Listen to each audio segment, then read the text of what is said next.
Graças a Deus. Pode se assentar.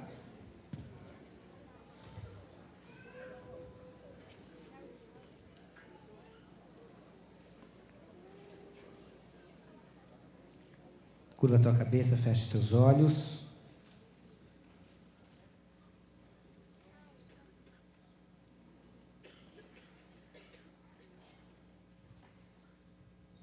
Vou esperar todo mundo se acomodar.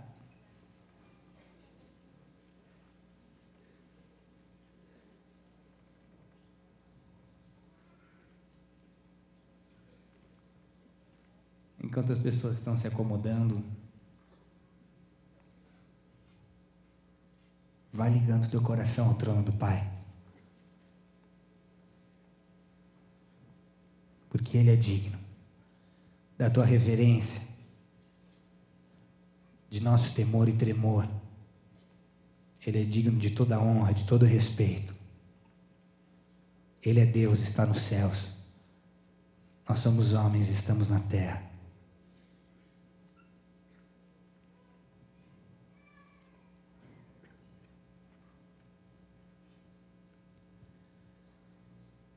Senhor nosso Deus e Pai, nos alegramos em Tua presença, nos regozijamos em Tua presença.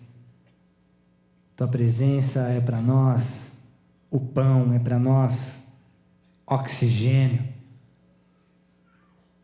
Por isso eu rogo a Ti, meu Senhor, continua manifestando desta presença entre nós, mas agora através da ministração de Tua palavra. Que esta palavra, ó Deus, que será apregoada nesta noite, receba a unção do Espírito Santo de Deus para penetrar assim em nossas vidas, para penetrar assim em nossas almas e produzir os frutos que o Senhor mesmo deseja que ela venha produzir.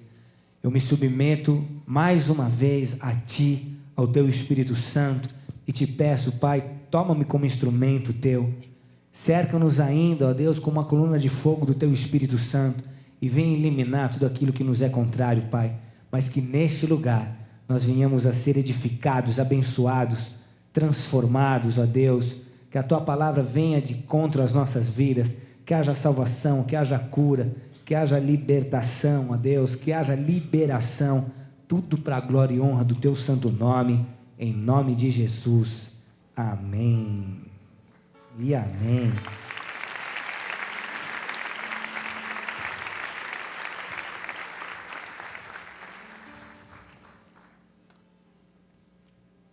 Quem trouxe a Bíblia? Abra comigo no Evangelho de Mateus, capítulo 14.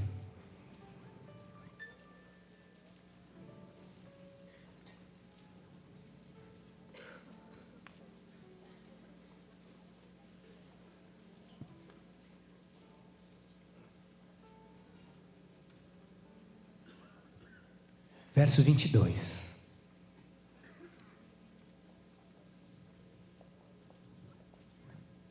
Está entre Gênesis e Apocalipse.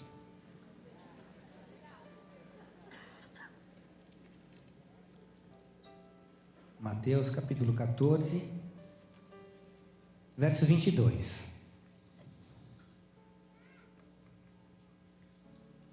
Logo depois de ter multiplicado os 5 pães e os 2 peixes,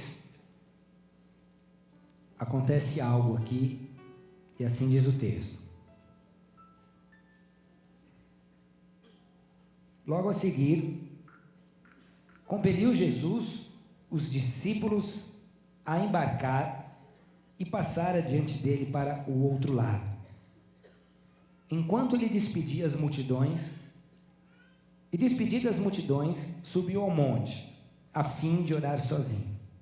Em caindo a tarde, lá estava ele, só. Entretanto, o barco já estava longe, a muitos estádios da terra, açoitado pelas ondas, porque o vento era contrário.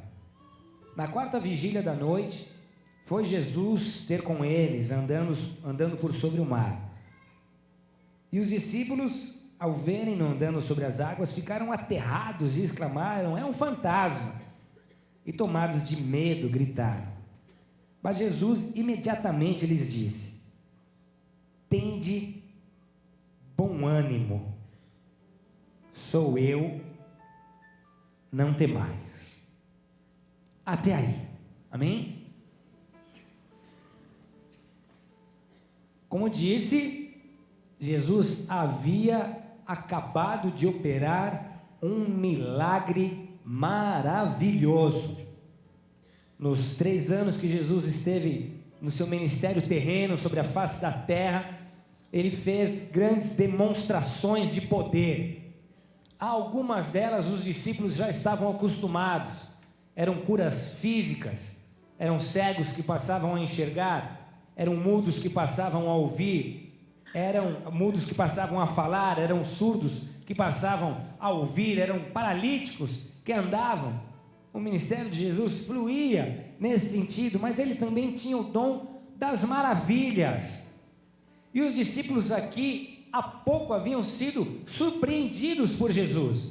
Todos conhecem a história, uma multidão de 5.000 pessoas, uma grande multidão mesmo, aliás, 5.000 homens, fora as mulheres e as crianças.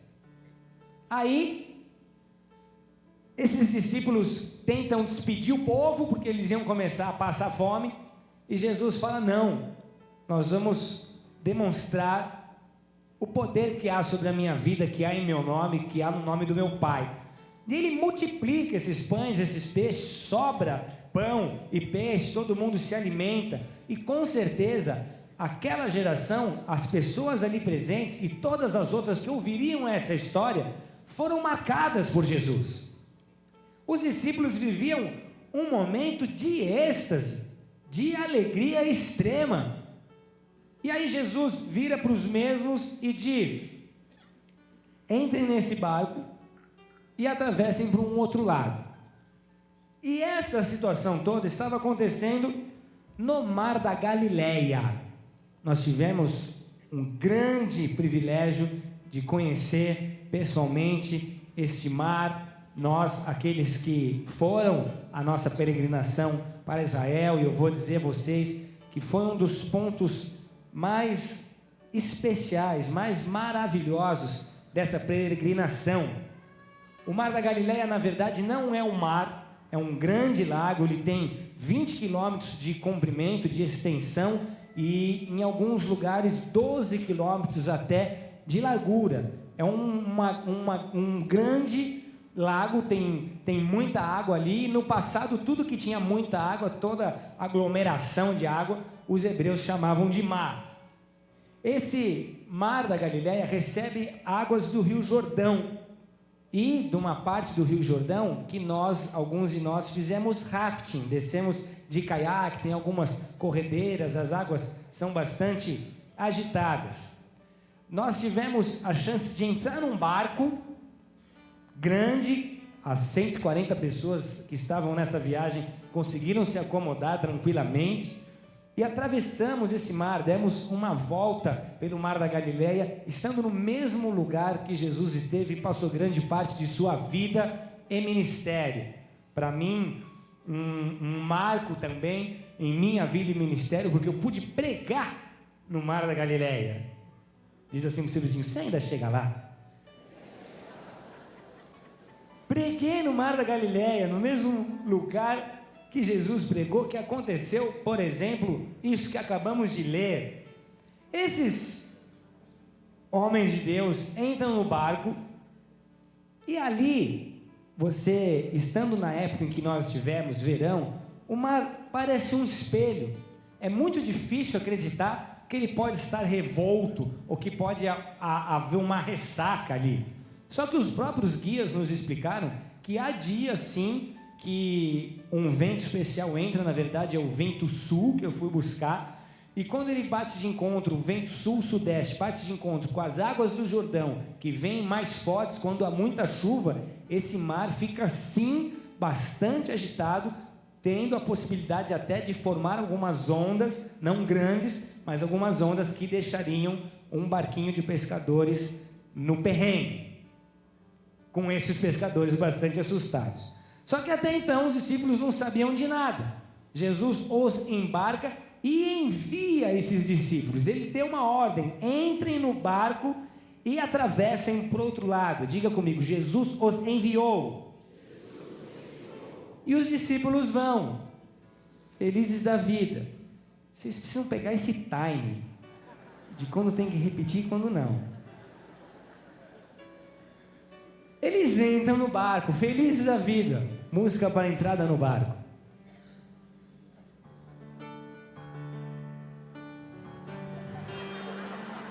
É um barco grego com sereias pulando do lado. O que é isso? Um reggae. Um reggae.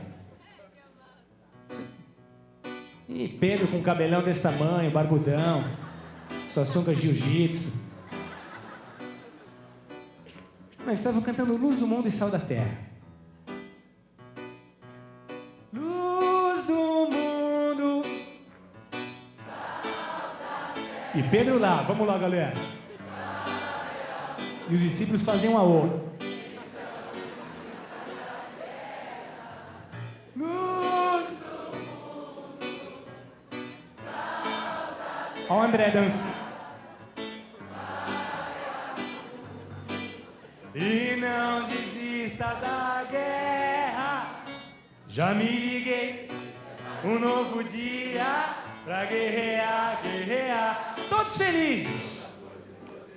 Tava assim, lindo, lindo, lindo. E eles deviam estar comentando entre si. Dá para acreditar? Milhares de pessoas nos nossos dias queriam ser discípulos de Jesus. Na história da humanidade, quantos milhões de pessoas não queriam estar aqui onde nós estamos? Ai, a gente viu de perto. Você viu aquela, Pedro? Eu dei o pão para ele. Como nós somos especiais. Tandana, tandana.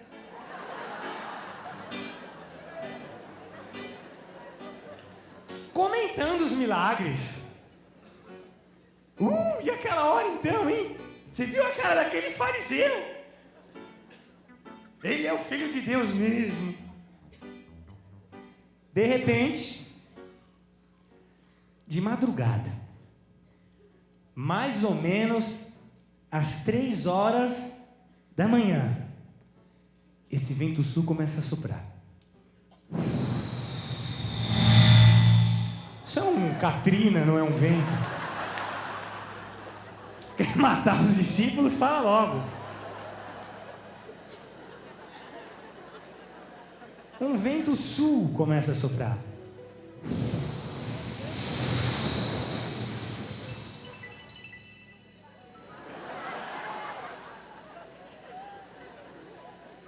E o barquinho começa a balançar.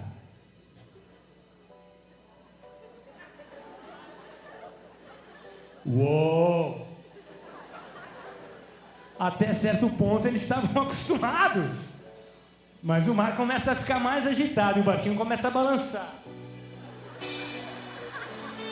Segura pra cá, segura pra lá. Homem ao mar, joga a boia, volta. Entra uma onda. Entra um pouco de água no barco. Eles... Entra uma segunda onda. Um pouco mais de água no barco. Entra uma terceira. E aí aquele reggae tão gostoso se transforma em The Doors.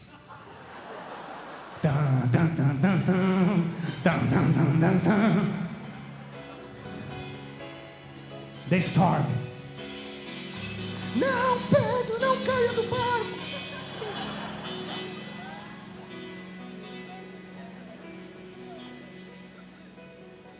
Diga assim pro seu vizinho. Opa! Peraí. Não foi Jesus que enviou os discípulos? Então quer dizer que Jesus enviou os seus discípulos? Efeitos sonoros? Então quer dizer que foi Jesus que enviou seus discípulos? Fala pro seu irmão, não é para mim. Vamos começar de novo. Diz assim pro seu vizinho: opa! Opa! Com ar de Assombro. Opa! Então quer dizer que Jesus enviou seus discípulos a uma tempestade.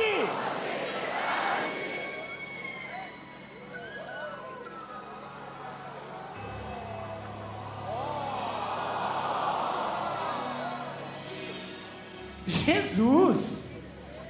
Como assim? Jesus pregou um susto nos discípulos. Jesus preparou para os seus discípulos e amigos uma experiência tipo mini Titanic. Tudo foi preparado por Jesus. Você já parou para pensar nisso? Ele não tinha autoridade e tem autoridade sobre os ventos, sobre o mar, sobre tempestade. Quem é que deixou aquele vento soprar mais forte, aquelas ondas baterem mais fortes e aquela tempestade alcançar o barquinho? Quem? Diz assim para o seu vizinho: se Jesus te enviou, se você está fazendo a vontade dele, seu barquinho não vai afundar. Pode balançar, mas não afunda.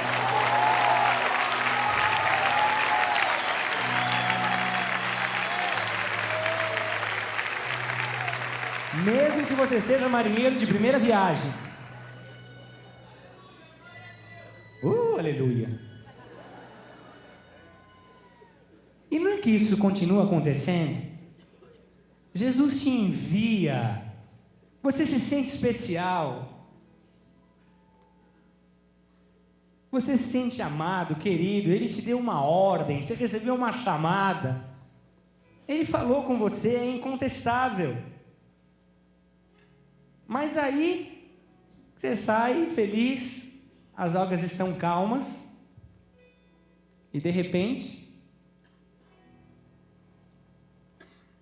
uma data marcada para o casamento. Tudo está lindo. Ele recebe um telefonema e ela diz: não te amo mais.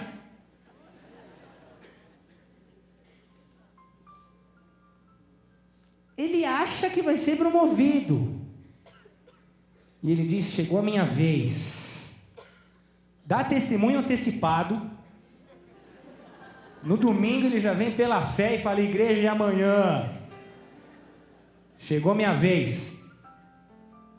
Na segunda-feira ele é chamado para subir à sala do chefe. Ele já vai dando glória e orando em línguas. E na sala do chefe ele recebe a notícia: você está despedido.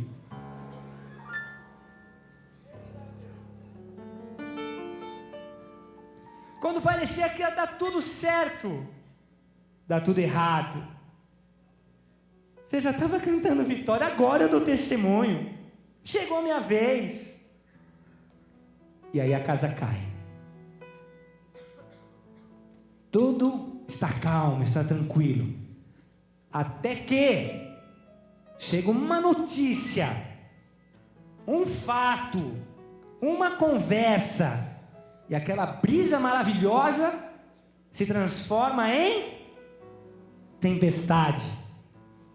O vento já não é um vento agradável, porque esse vento está levando embora a tua paz, está levando embora a tua alegria, e estão dando lugar a ansiedades, a preocupações, a medos. E aquela segurança que você tinha no teu Senhor se transforma em incredulidade. E a vida que estava tão boa começa a chacoalhar, igual aquele barquinho. E você pode fazer uma pergunta. Quer fazer? Querem? Pergunta assim: onde estava Jesus nessa hora? Na hora que os discípulos mais precisavam dele? Onde estava Jesus nessa hora? uma hora em que a tendência dos discípulos era começar a murmurar, era começar a reclamar. Como assim? Ele disse, todo mundo ouviu, faz, a gente fez, a gente estava no centro da vontade dele. Que história é essa agora de tempestade? É a hora que você começa a duvidar que a mão de Deus está sobre a sua vida, é a hora que você começa a questionar o trabalhar de Deus. Como assim? É a hora que o cristão fica meio besta. É o cristão 333. 666 é a besta, 333 é o meio besta. Fala assim pro seu vizinho, não seja 333.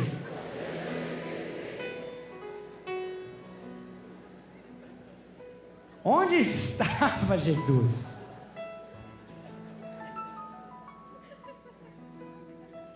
Tem hora nessa vida que a gente procura Jesus, mas parece que não acha. Tem hora nessa vida que não tem muito sentido no que está acontecendo. Mas como? Eu estou orando. Mas parece que as orações não estão sendo respondidas. Tá, tudo bem, você é um crente politicamente correto, você nunca contaria isso para ninguém. Mas lá no seu interior você já está começando a se perguntar: por quê que as orações não estão sendo respondidas?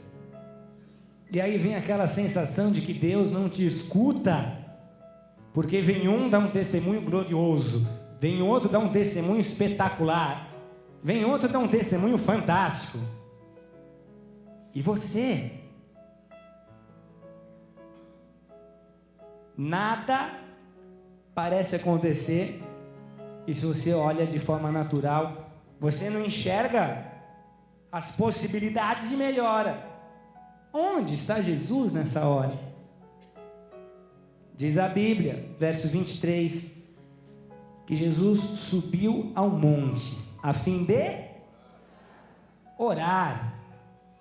Enquanto os discípulos estavam em meio a uma tempestade dentro de um barquinho, Jesus orava. Jesus foi interceder por esses discípulos. Era como se ele entrasse na presença do Pai para falar: Pai, deixa vir as ondas, mas não manda muito forte, porque eu não sei se eles vão aguentar. Eles eram café com leite, eles estão começando a entender a fé agora. Tudo bem, Pai, mas dá a chance então deles crescerem espiritualmente. Eles vão ser a minha futura geração, vão ser os missionários. Eu sei que eles têm que ter essa experiência, vai doer um pouco, eles vão ficar um pouco apavorados, mas ajuda os seus discípulos, Pai. São as ovelhas que o Senhor me deu. Jesus intercede enquanto você está na tempestade. Diga aleluia. Jesus orava por eles, para que eles não falhassem. Dá forças, Pai, que eles possam aprender a lição. E Jesus hoje está onde? A Bíblia diz que ele ascendeu aos céus. Ele foi para onde? Para a testa do Pai? Para a destra do Pai. Está sentado à direita do Pai. Fazendo o quê? Intercedendo por nós.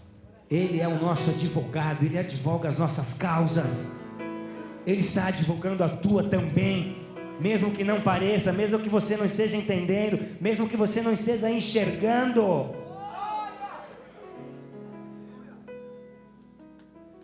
Pai, ajuda o meu filho a aprender essa lição.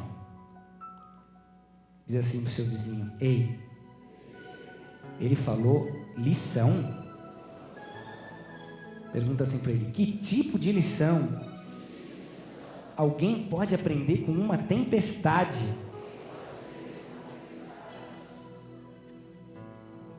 Agora vai.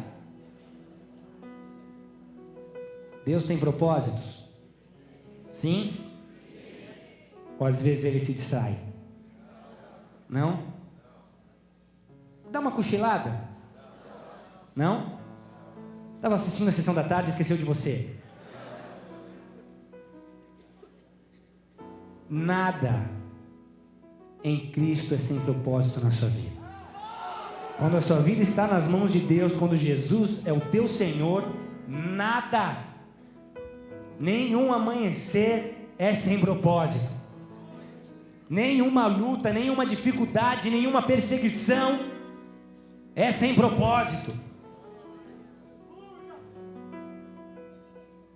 Deus não te olha de repente e fala: uau, como é que isso foi acontecer com ele? Como uma esposa recém-casada que deixa o bolo queimar. Ele está no controle. E Ele tem propósitos até na tempestade. Repita comigo. Ele tem propósitos até na tempestade. Quer ver? Como é que você enxerga Jesus hoje? Alguém levanta a mão e fala aqui para mim. Lindo? Precisa ler mais a Bíblia isso. Isso é coisa de cara que não lê Bíblia. Lindo. É o quê? Aleluia. Pera, tira a batata da boca, depois você fala. Vamos lá. Jesus opera milagre? Alguém duvida? Jesus ama os pecadores? Se não amasse, você não estava aqui. Ele traz salvação aos perdidos? Jesus tem um poder maior do que todo o inferno junto? Alguém duvidou? Jesus provê tudo aquilo que a gente precisa? Sim? Jesus é o Filho de Deus? É o Cristo? Quem tem palavras de vida eterna? Jesus. Nós conhecemos Jesus assim. E os discípulos conheciam Jesus também desse jeito, como um mestre, como aquele que ensina a orar, como um pastor, como aquele que dá sentido quando nada mais parece ter sentido, como aquele que traz a luz, que traz o conselho, como aquele que ensina a perdoar, como aquele que ensina a ligar e a desligar, a se mover nas regiões celestiais por fé. Mas esses discípulos ainda tinham um problema que a maioria de nós ainda tem. Eles ainda não haviam aprendido a reconhecer Jesus nas tempestades. Porque para nós também é fácil confiar em Jesus para cura, para milagre, para que uma porta de emprego melhor se abra, para que bênçãos financeiras venham sobre as nossas vidas. É bom confiar em Jesus em relação à varoa amada, ao casamento lindo que Ele vai te preparar. É fácil confiar em Jesus para a nossa salvação, para perdão dos nossos pecados. Mas e quando o mundo desaba? Quem é que consegue enxergar Jesus por perto? Ou quem é que consegue sentir essa proximidade?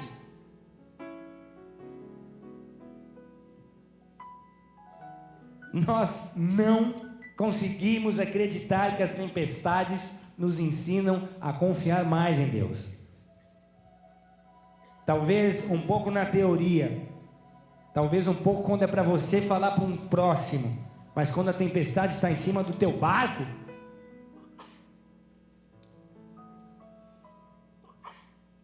alguém já vai logo dizendo: o quê? Está vivendo essa tempestade, está entrando água no barco, o barco vai afundar. Deve estar cheio de brecha. Isso deve ser, não deve ter brecha, deve ter uma avenida na vida dele. Deve estar em pecado. Para estar acontecendo isso, deve ter beijado muito.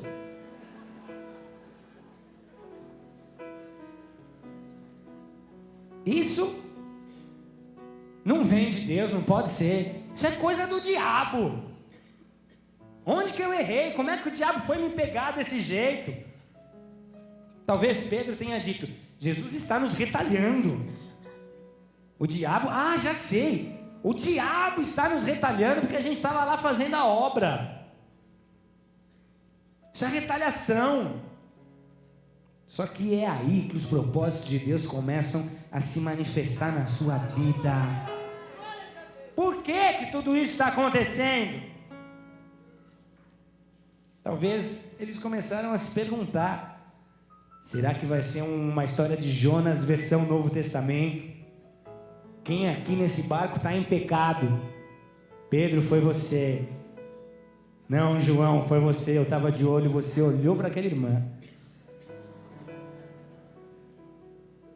Talvez uma discussão se iniciou. Deus deve estar zangado com alguém. Ele quer nos castigar. E o que acontece? Eles começam a ver fantasmas. Diz o verso 26, Jesus vem andando sobre as águas, eles não o reconhecem, eles veem fantasmas.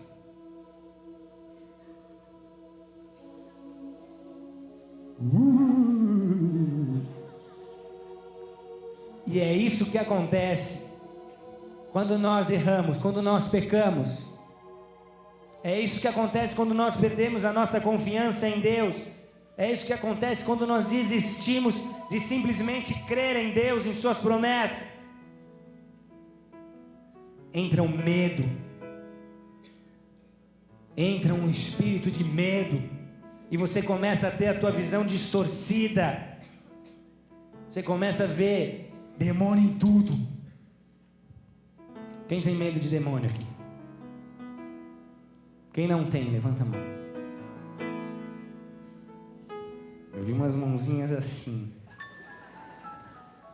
No começo é normal. O primeiro demônio que eu vi da minha vida, eu fui para 3 quarteirão de distância dele. Eu já contei essa história aqui, mas vale a pena contar de novo. Lá na Bahia, dizem que é fato histórico. Tinha uma igrejinha do fogo, lotada, dia de culto, só que era dia de bailão.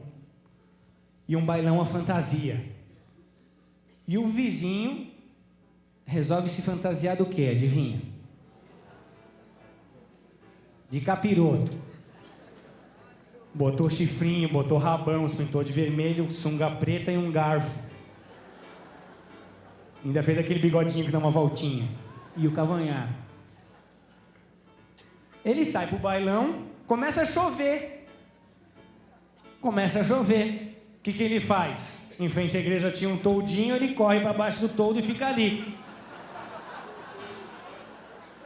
E os irmãos mandando fogo nele. É, Deus, queima o diabo mesmo. Pega ele, Jeová, congela, frita, manda para bicho. Só que esse irmão tropeça e cai para dentro da igreja. O pastor lá da frente já gritou: diabo! Já é o primeiro a pular pela janela. Não sobrou um. Foi aquela correria, todo mundo some da igreja.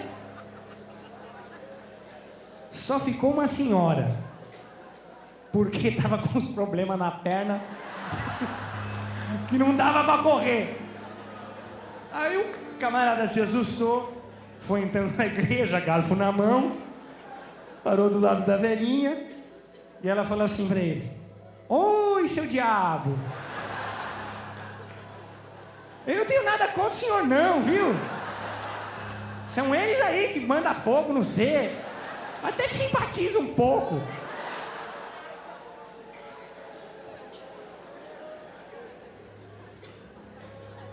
Dizem que é verdade. Isso lá na Bahia. Na Bahia acontecem coisas que vocês desacreditam.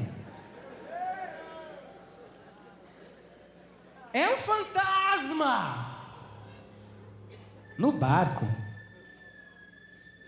Só que aqui eu sabia, é o fantasma da mentira. Eu menti, é por isso que eu estou aqui, esse barco vai afundar. Eu sabia, mais hora ou menos hora, essa história ia voltar à tona e eu ia sofrer as consequências. Sou eu mesmo, olha aí o fantasma. Não, é comigo, é o fantasma da hipocrisia. Eu tenho 2 caras, eu tenho maus pensamentos, eu não consigo acabar com isso. E agora Deus vai me expor. Meu barco vai afundar para todo mundo saber que eu estava todo torto mesmo. Ah, não, isso é comigo mesmo. É o fantasma do pecado oculto. Deus mandou esse fantasma para me exortar. Não, irmãos, esse fantasma é meu. É a pombagira, olha lá, eu sabia que eu não devia ter caído no sexo. Nós vemos os nossos fantasmas também e a gente acha que o barco vai afundar porque a gente merece. Diz assim para o seu vizinho: se Deus tivesse que te dar o que você merece, você já tinha afundado faz tempo. Vocês já ouviram falar na graça de Deus? O favor que eu não mereço, esse eu tenho. Nós não somos capazes de enxergar Jesus nos nossos problemas. Em vez disso, fantasmas. Mas eu quero te dizer, se eles existem e estão aí te perturbando, te incomodando, mate-os essa noite. Faz assim com o dedo e faz.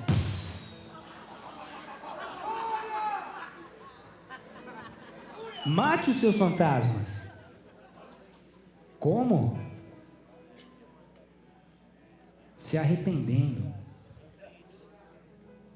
Se arrependendo, tapando as brechas, se consertando com Deus.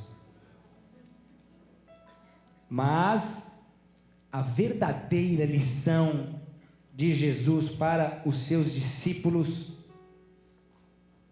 foi essa. Jesus os tira de uma atmosfera de milagres, os afasta dali e os tranca num barquinho para serem chacoalhados. Não para afundar, só para serem chacoalhados. Só para ali ele poder dizer: confiem em mim como Senhor, até nas tempestades. Porque ele se aproxima e ele diz aos seus discípulos, como diz a nós hoje: conserva o seu ânimo, se mantenha fiel, persevere. Por mais negras que sejam as suas lutas, por maiores que sejam essas ondas, por mais fortes que sejam esses ventos, permaneça, porque ele diz: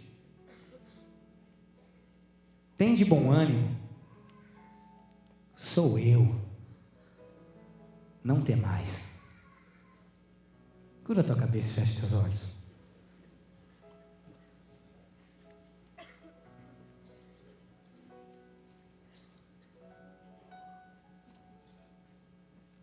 Estenda a tua mão direita e declara comigo: Senhor, eu confio na tua palavra, eu confio em tuas promessas, e a minha vida não é um barquinho perdido numa tempestade. Não foi para isso que o Senhor me criou. Eu não nasci para naufragar. Por isso aqui está, Senhor, o controle da minha vida. Eu não quero atravessar os anos de minha existência para no fim de minha vida descobrir que tudo foi em vão. Eu quero priorizar aquilo que realmente é importante.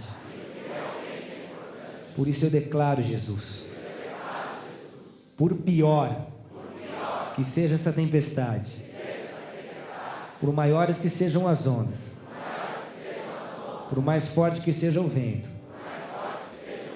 eu sei em quem tenho crido, e estou certo de que é poderoso para guardar o meu tesouro até o dia final. Tu és o meu capitão. E é em Ti, Senhor, que eu espero.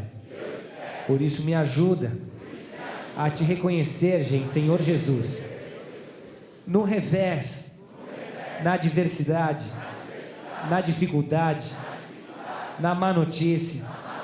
Me ajuda, Jesus, porque eu sei que o Senhor está trabalhando e eu quero ser trabalhado, aperfeiçoado e moldado por Ti. Por isso eu declaro: Tu és a minha esperança. Em Ti eu confio. E em Teu nome eu vou dar grandes testemunhos. Em nome de Jesus. Em nome de Jesus. Em nome de Jesus. Amém e amém. Glória a Deus. Aleluia. Dê as mãos para quem está do seu lado. Levanta a mão do teu irmão bem alto. Declara comigo: se Deus é por nós, quem será contra nós? O Senhor é meu pastor e nada me faltará. Oremos juntos.